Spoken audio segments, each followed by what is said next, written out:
ইতিমধ্যেই আপনারা অবহিত হয়েছেন যে আজকে আমরা বাংলাদেশ জামাত ইসলামের কেন্দ্রীয় কার্যালয়ে 11 দলীয় নির্বাচনী অক্ষের শীর্ষ দায়িত্বশীলবৃন্দ আমরা একসাথে বসেছিলাম।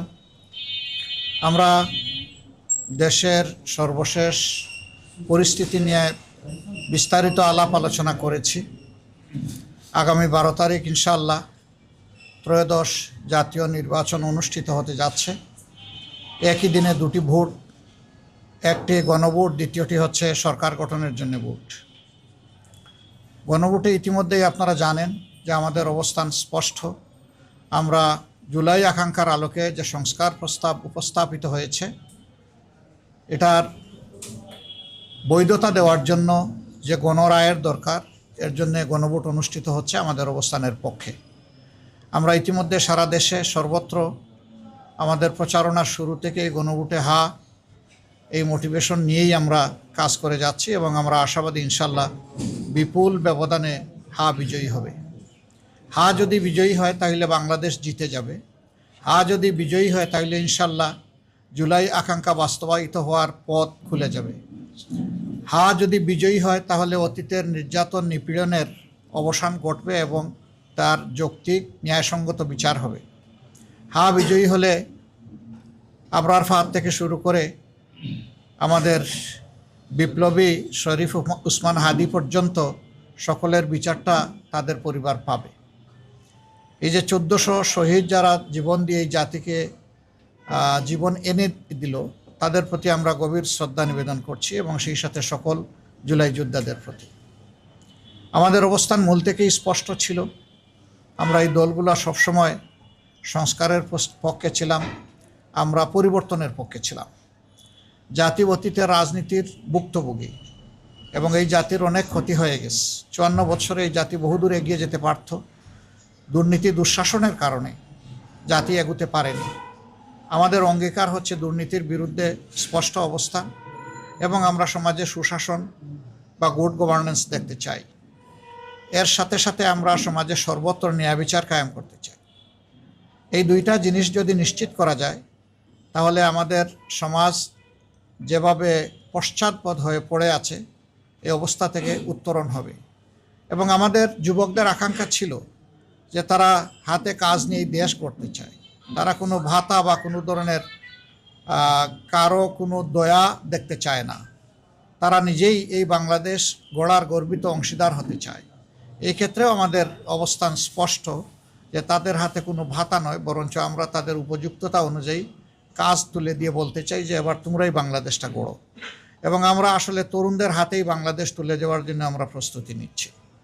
তো এই নির্বাচন, পরপর 4টি নির্বাচনে মানুষ তাদের আকাঙ্ক্ষা অনুযায়ী ভোট দিতে পারেনি এবং সেই ক্ষেত্রে 2008-এর নির্বাচন থেকে শুরু করে গণরায়ের কোনো প্রতিফলন হয়নি।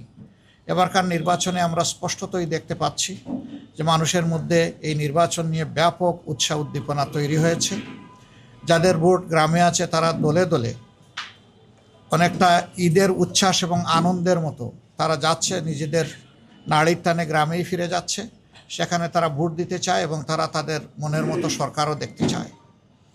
আমরা আশা করছি গণরায় প্রতিফলিত হলে বাংলাদেশ ইনশাআল্লাহ নতুন রাজনীতির দিকে আগাবে এবং নতুন যে বাংলাদেশের আকাঙ্ক্ষা জনগণ অন্তরে পোষণ করে তা ইনশাআল্লাহ বাস্তবায়িত হবে। তবে এক্ষেত্রে আমরা জনগণকে বলবো যে বিভিন্ন ধরনের কথা শোনা যাচ্ছে। জনগণের সচেতনতা এবং ক্ষেত্রবিশেষে অন্যায়ের বিরুদ্ধে প্রতিরোধই কেবল সকল অপতৎপরতার উপযুক্ত জবাব হতে পারে। আমরা বিশ্বাস করি আমাদের যুব সমাজ ঘুমিয়ে পড়েনি। তাদের অসমাপ্ত দায়িত্ব পালন করার জন্য তারা এই নির্বাচনকে সফল করে তুলবে ইনশাআল্লাহ যে কোনো মূল্যের বিনিময়ে। এবং কেউ অন্য কিছু করতে চাইলে আমরা অনুরোধ করব জনগণ যেন নিজেদের অধিকারের পক্ষে মজবুত হয়ে দাঁড়িয়ে যায় এবং স্পষ্ট জবাব দিয়ে দেয়। আমরা আশা করছি জনতারই বিজয় হবে শেষ পর্যন্ত ইনশাআল্লাহ। পিছন পথে কেউ এসে কিছু করে সফল হতে পারবেন এটা আমরা মনে করি না। নির্বাচন প্রক্রিয়ার সাথে যারা সম্পৃক্ত আছেন, নির্বাচন কমিশন, তারপরে নির্বাচন পরিচালনার দায়িত্বে যারা নিয়োজিত এবং যারা নিরাপত্তার দায়িত্বে নিয়োজিত, শৃঙ্খলার দায়িত্বে নিয়োজিত, তাদের সকলের প্রতি আমাদের অনুরোধ, আপনারা প্রজাতন্ত্রের কর্মচারী হিসাবে এ দেশ আপনাদেরও।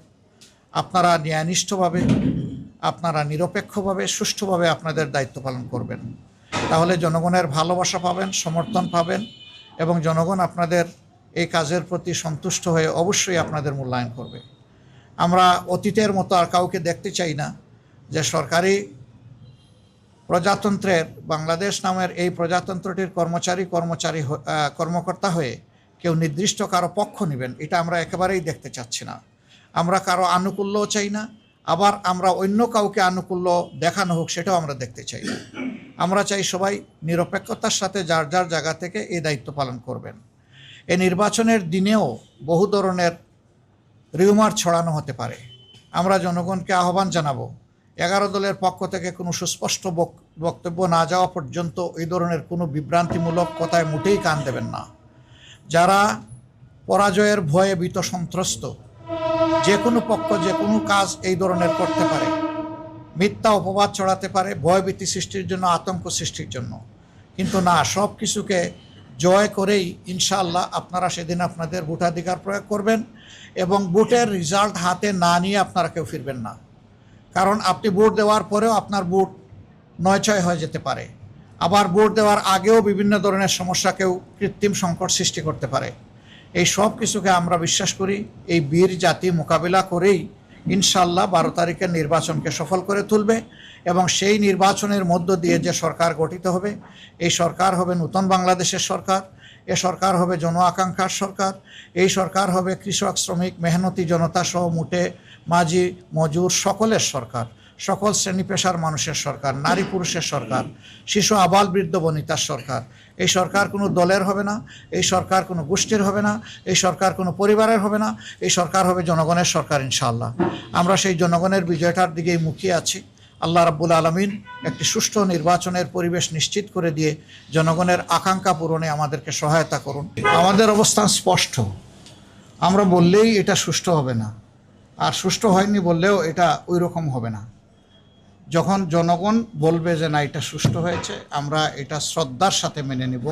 আমরা বিজয়ী হই অথবা আমরা বিরোধী দলে বসে, এটা কোনো ম্যাটার করে না।